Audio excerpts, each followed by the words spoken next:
வணக்கம் நேயர்களே. இன்னைக்கு சூப்பரான சுவையான அரிசி மாவு ரொட்டி தான் நாம செய்ய போறோம். அதுக்கு தேவையான பொருட்கள் என்னென்னு பார்க்கலாம். ஒரு கப்பு ஃபுல்லா நான் அரிசி மாவு எடுத்திருக்கேன். 1/4 கப்பு கேரட் போட்டிருக்கேன். கொத்தமல்லி 1 கப் எடுத்திருக்கேன்.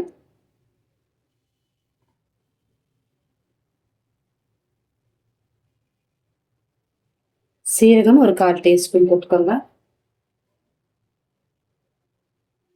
வெங்காயம் நான் ஒரு 3 கட் பண்ணி வச்சிருக்கேன். சால்ட்டு தேவையான அளவு. நம்ம எல்லாமே இதில் போட்டிருக்கோம் இல்லைங்களா, எல்லாமே ஒரு வாட்டி நல்லா மிக்ஸ் பண்ணிக்கலாம். நல்லா மிக்ஸ் பண்ணி வச்சுட்டு, அதுக்கப்புறமா கொஞ்சமா வெதன்னு கொஞ்சம் சுடு தண்ணி எடுத்துக்கோங்க. நமக்கு எவ்வளோ தேவையோ அவ்வளவு கொஞ்சம் தண்ணி, சுடு தண்ணி ஊற்றி கொஞ்சம் லைட்டாக நீங்கள் பண்ணிக்கலாம்.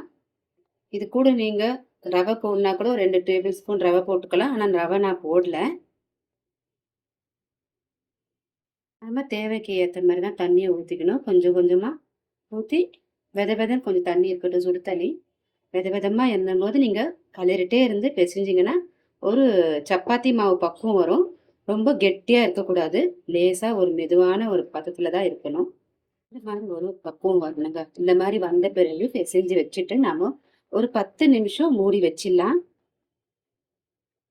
10 நிமிஷம் மூடின பிறகு நாம ரொட்டியை ரெடி பண்ணணும். 10 நிமிஷம் மூடி இருக்கட்டுங்க. 10 நிமிஷம் க்ளோஸ் பண்ணி வச்சுட்டோம் இல்லைங்களா? இப்போ மாவு ரெடி ஆயிடுச்சுங்க. இப்போ நம்ம ரொட்டி தட்ட ஆரம்பிச்சிடலாம். நிறைய சைஸுக்கு உருண்டை பண்ணி எடுத்துக்கோங்க. இந்த சைஸ் எடுத்துக்கினாலே போதும். நம்ம ஒரு ரொட்டியை தட்டி எடுத்துக்கலாம்.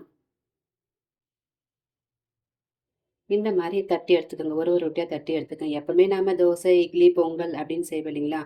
இந்த மாதிரி நீங்கள் இந்த மாதிரி ஒரு நாளைக்கு எப்போனா அரிசி மாவில் ரொட்டி பண்ணி கொடுங்க. இது கூட நம்ம கீரை கூட சேர்த்துக்கலாம். அரைக்கீரை இருந்தாலும் சரி, வெந்தய கீரை இருந்தால் கூட சரி, சேர்த்துட்டு நாம் இது கூடயே ரொட்டி செஞ்சு கொடுத்தோம்னா ஈவினிங்கில் கூட நீங்கள் குழந்தைங்களுக்கு ஆகட்டும், இல்லை மாவு எதனா ஒரு லஞ்ச் பாக்ஸ்க்கு ரெடி பண்ணுற மாதிரி இருந்தால் இந்த மாதிரி நீங்கள் நைட்டே மாவு ரெடி பண்ணி வச்சுட்டு காலையில் இந்த மாதிரி தட்டி குழந்தைங்களுக்கு ரெடி பண்ணி கொடுக்கலாங்க. ரொம்பவே ஹெல்த்தியான ஒரு டிஷ்ஷு தான் இது.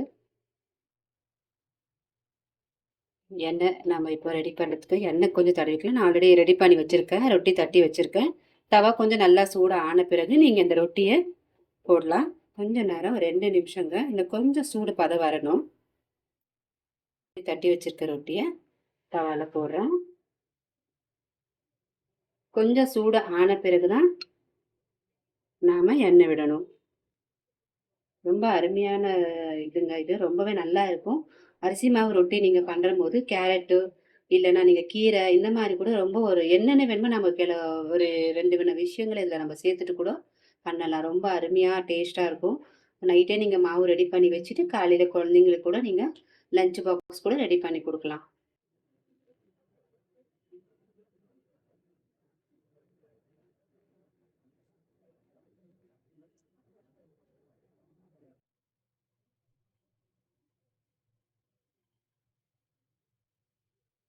இந்த மாதிரி நீங்க ரொட்டி தட்டி எடுத்துக்கோங்க. இது கூட நீங்க தேங்காய் சட்னி கூட வச்சுக்கலாங்க. ஏன்னா இதுக்கு அரிசி மாவு ரொட்டிக்கு தேங்காய் சட்னி தான் ரொம்பவே நல்லா இருக்கும். ரொம்ப டேஸ்டா இருக்கும். அவ்வளவுதாங்க. ரொட்டி ரெடிங்க. நம்மளுடைய அரிசி மாவு ரொட்டி ரெடி ஆயிடுச்சுங்க. இப்போ நான் இந்த மாதிரி கேரட் எல்லாம் போட்டு பண்ணியிருக்கேன். கேரட் இல்லைன்னா கூட பரவாயில்ல. இல்லை கேரட்டையும் சேர்த்து போடலாம். கேரட் கூடயே இருந்துட்டு நம்ம வெங்காயம், கேரட்டு, கீரைங்க, வெந்தயக்கீரை, அரைக்கீரை எந்த கீரை இருந்தால் கூட கீரை வகை கூட சேர்த்து இந்த மாதிரி ரொட்டி மாதிரி பண்ணி கொடுத்தீங்கன்னா காலையில் குழந்தைங்களுக்கு ரொம்பவே ஹெல்த்தியான ஃபுட்டு தாங்க இது.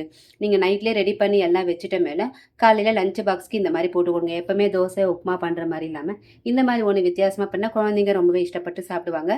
பிடிச்சிருந்தா லைக் பண்ணுங்கள்.